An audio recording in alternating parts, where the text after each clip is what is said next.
Hello everybody and welcome back. My name is Kari and today I am doing a book review on Hunger, a memoir of my body by Roxane Gay. I read this book for Our Shared Shelf on Goodreads, which was started by Emma Watson. This book is obviously a memoir, and it was a bit of a hard book. So I give it 4 out of 5 stars to start off with, and the reason it's a hard book is because it deals with themes that are a little bit less prominent as far as people being willing to speak about them in society. Roxane was raped when she was young, and that was the catalyst for her journey, so to speak, with her body, what she did to make herself safe.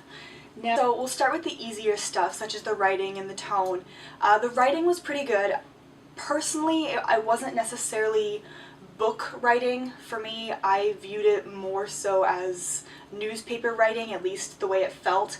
And by what I mean by that is it was very short sentences. It was incredibly easy to digest, so long as you ignore the events, I guess, and you don't get emotionally attached, which is very hard to do because this book does bring it all home to you, but we'll get to that in a minute. The tone was very conversational and it was easy to read. My one irritation with the writing style of this book was that she used one phrase, "it is what it is," or some variation of that, way too much. I think I probably saw it on average 4 or 5 times every chapter, it seemed, and I just couldn't stand it. By about halfway through the book, I was so done with the use of that phrase. I understand why she used it.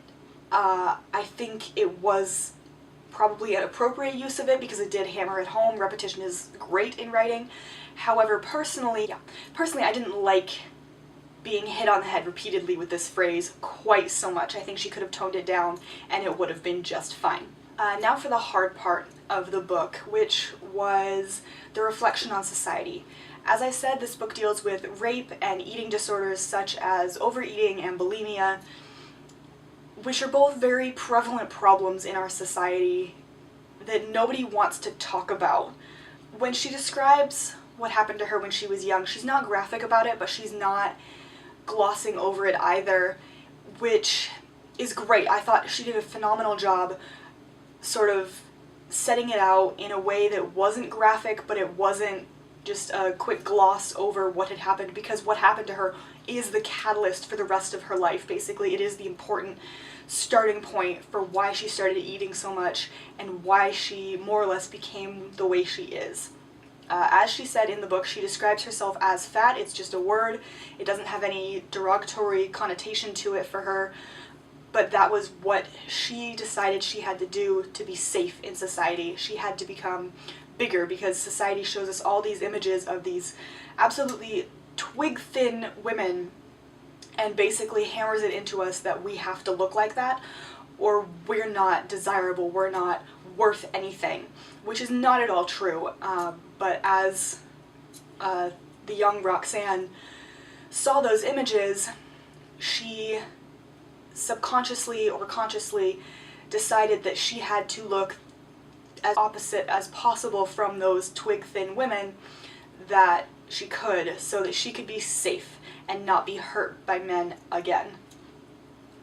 That said, it does a great job reflecting on society, what problems we have, like I said, rape and eating disorders, and the discomfort people experience when talking about those problems. At the same time, personalizing those problems and almost putting a face to them so that we recognize these are real problems in our society that we need to fix without attacking you. This book is not confrontational, it's just setting out a story.